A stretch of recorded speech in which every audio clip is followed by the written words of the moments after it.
Ganahan ko sa vibe sa panahon karon kay naiinit kaganihang udto niya dili kaayo tugnaw. Hello, konnichiwa. Dali ra kayo ang adlaw kay ug maapuhon 31 na. Alas 4 pa lang kapini sa hapon mao nang hayag pa ang palibot.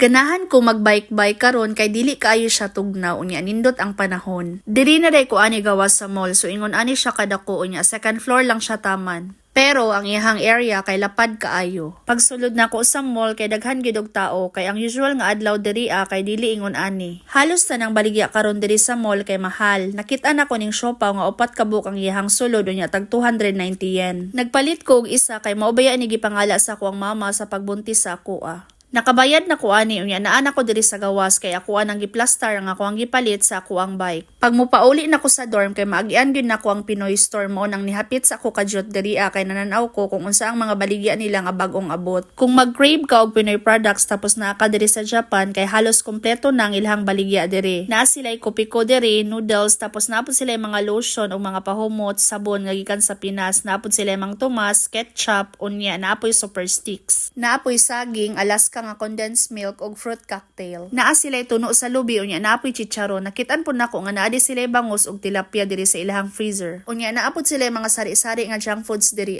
Naapog ko'y nakitaan sa ilahang isa ka freezer ang nindot nga cake unya ingon ni ante kay order daw ni siya lami kayo siya tan-awon no unya nindot kay ang iyahang design. Gikan sa Pinoy store padto sa kuang dorm kay 3 minutes na lang by bike. Pag abot nako, ako ada yung gihabuang ako ang mga gipangpalit unya akong nabayran ani tanan kay 2,100 yen. So in peso, pila man.